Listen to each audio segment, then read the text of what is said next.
अज्ञानतिमिरान्धस्य ज्ञानाञ्जनशलाकया चक्षुरुन्मीलितं येन तस्मै श्रीगुरवे नमः। तस्मै श्रीगुरवे नमः। तस्मै श्रीगुरवे नमः। प्रिय विद्यार्थियों, मनुस्मृति के द्वितीय अध्याय के अध्ययन करते हुए हमने देखा महर्षि मनु ने ब्रह्मचारियों के लिए कुछ वेशभूषा संबंधी नियम भी निर्धारित किए थे, जिसमें उन्होंने बताया कि ब्राह्मण, क्षत्रिय और वैश्य को किस प्रकार के वस्त्र ओढ़ने चाहिए तथा किस प्रकार के वस्त्र पहनने चाहिए। उसके पश्चात उनकी जो मेखला, जिसको हम साधारण बोलचाल की भाषा में करधनी कहते हैं, वह किस प्रकार की होनी चाहिए।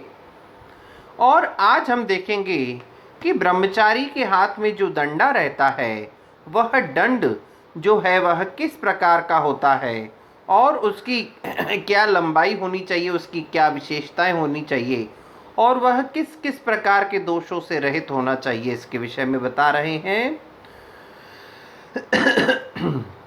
ब्राह्मणों बैल्वपालाशौ, क्षत्रियो वाटखदिरौ, पेलव उदुम्बरौ वैश्यो दंडान अर्हन्ति धर्मतः। अन्वय देखिए। ब्राह्मणः बैल्वपालाशौ, क्षत्रियः वाटखादिरौ, वैश्यः पैलवोदुम्बरौ धर्मतः दंडान अर्हन्ति। धर्मतः, धर्मानुसार, धर्मशास्त्र में कहे हुए आज्ञा के अनुसार ब्राह्मण को बैल्वपालाशौ, बेल तथा पलाश, या तो बेल या पलाश के वृक्ष की, क्षत्रिय वाटखदिरो, क्षत्रिय को बड़ या खैर के वृक्ष की, वैश्य पैलव उदुम्बरौ, वैश्य को पैलव अर्थात पीलू, उदुम्बर अर्थात उदुम्बर गूलर के लकड़ी से बने हुए दंड को धारण करना चाहिए। ब्राह्मण को बैल या पलाश से के वृक्ष की लकड़ी के डंडे को धारण करना चाहिए। क्षत्रिय को वट या खैर के वृक्ष के दंड की लकड़ी से बने हुए दंड को धारण करना चाहिए तथा वैश्य को पीलू या गूलर के वृक्ष के लकड़ी के दंड को धारण करना चाहिए। यह उनके लिए निर्देश है। अगला क्या फिर बताया गया है। केशांतिको ब्राह्मणस्य दंडः कार्यः प्रमाणतः ललाट सम्मितो राज्ञः स्यात् तु नासांतिको वैश्यः। अब क्या कह रहे हैं। प्रमाणतः ब्राह्मणस्य दंडः केशांतिकः कार्यः क्षत्रियस्य ललाट सम्मितः स्यात् विषः तु नासांतिकः स्यात्। ब्राह्मण का दंड जो है प्रमाण के अनुसार, ऊंचाई के अनुसार ब्राह्मण का दंड केशांतिकः कार्य, केशों तक पहुँचने वाला होना चाहिए, शिखा तक पहुँचने वाला होना चाहिए। अर्थात ब्राह्मण के दंडे की जो लंबाई होगी वो केश तक अर्थात बालों तक, सिर तक होनी चाहिए।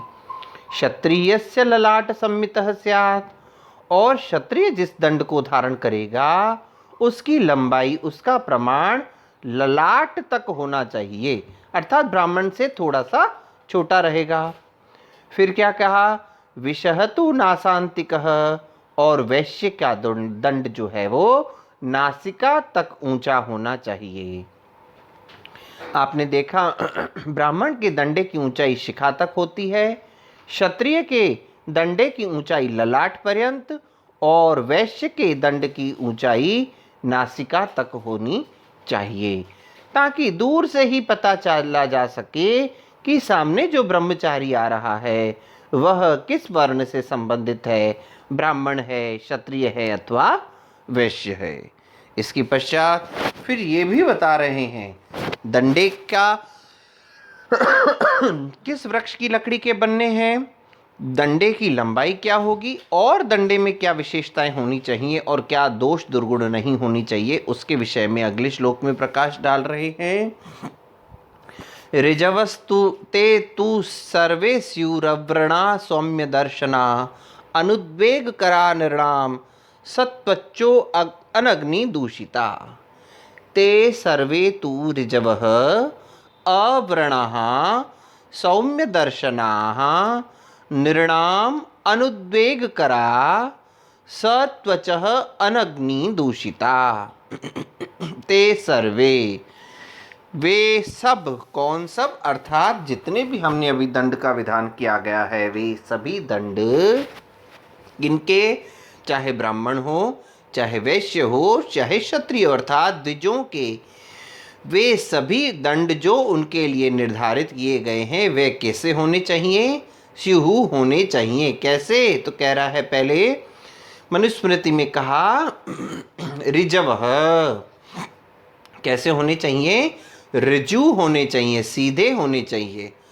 अव्रणः, व्रणों से रहित अर्थात छेद से रहित होने चाहिए, क्षत विक्षत नहीं होने चाहिए। बिना, देखिए अब ये जो व्रण शब्द है इस व्रण के अनेक अर्थ होते हैं। सामान्य बोलचाल की भाषा में व्रण तो घाव को कहते हैं। अब वह घाव की कितनी सारी स्थितियां हो जाती, कई बार वह घाव खड्डा हो जाता है, उसमें छेद हो जाता है, या घाव गांठ बन जाती है, या कोई कीड़े इत्यादि पड़ जाते हैं। तो कहने का तात्पर्य दंड के लिए व्रण से मतलब है क्षत विशत से रहित, क्षत से रहित हो, बिना छेद का हो, या बिना गांठ का हो, या बिना घुन का हो, तो ऐसा वह दंड होना चाहिए। फिर क्या कहा, सौम्य दर्शना, दिखने में भी सौम्य दर्शन वाले होने चाहिए, दिखने में भयभीत करने वाले नहीं होने चाहिए।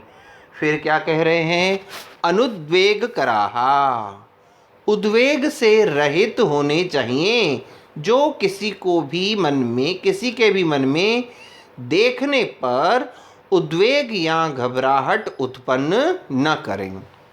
ध्यान दीजिए, कई बार आप लोग भी कुछ कुछ लकड़ियों को देखते हैं, कुछ लकड़ियां तो बड़ी सौम्य दर्शन दिखने में बड़ी अच्छी होती हैं, लेकिन कुछ लकड़ियां ऐसी होती हैं कि जिनको देखते ही मन में एक भिन्न प्रकार का चिंतन या भिन्न प्रकार की सोच, या जिसको कहा जाए अलग सी फीलिंग उत्पन्न होती है। तो जैसे ही हम उन डंडों को देखते हैं तो अलग ही भय करने वाला, उद्वेलित करने वाला सा उनका स्वरूप हुआ करता है। तो जो भी दंड ब्रह्मचारी धारण करे, चाहे वह वैश्य हो, क्षत्रिय हो या ब्राह्मण हो, इन तीनों का दंड जो है वह कैसा होना चाहिए, उद्वेग को उत्पन्न करने वाला नहीं होना चाहिए। फिर क्या कहा, सत्वचः, त्वचा से युक्त होना चाहिए। आपने देखा होगा कई बार पेड़ों से जब डंडियों को निकाला जाता है, लकड़ियों को निकाला जाता है, कुछ समय के पश्चात या कुछ कुछ वृक्षों में उनकी डंडी के ऊपर जो उनकी त्वचा होती है वह वल्कल, जिसको कहा जाता है वल्कल छाल जो है वह हट जाती है, छिल जाती है। तो कहते हैं कि नहीं, आपको जो दंड अपने हाथ में धारण करना है वह वल्कल छाल से युक्त अर्थात बिना छिला हुआ होना चाहिए, त्वचा से युक्त होना चाहिए।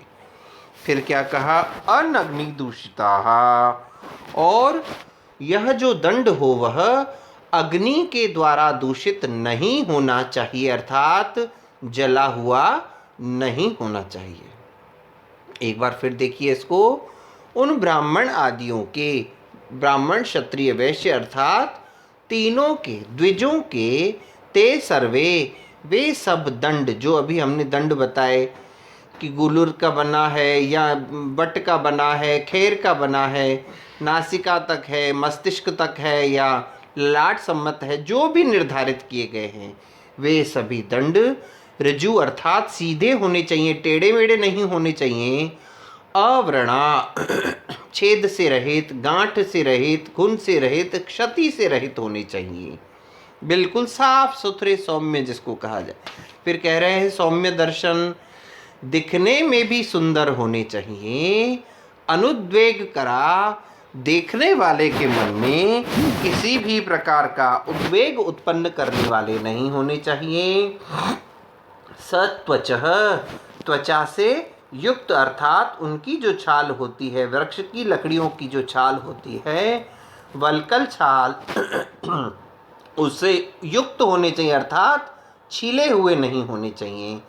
और अनग्नि दूषिता, अग्नि के दाह से जलने से रहित होने चाहिए। तो आज हमने देखा कि तीनों वर्णों के द्विजों के लिए किस प्रकार के दंड को धारण करने का नियम बताया गया है। अब वस्त्र भी बता दिए, दंड भी बता दिया, मेखला भी बता दी और यज्ञोपवीत भी बता दिया। अब इन सबको धारण करने के पश्चात ब्रह्मचारी की दिनचर्या क्या रहती है, वह सुबह उठ करके उसको क्या कर्म करने चाहिए और रात्रि काल पर्यंत उसकी दिनचर्या क्या रहनी चाहिए, उसके विषय में हम चर्चा अगली कक्षा में करेंगे। तब तक के लिए ओम।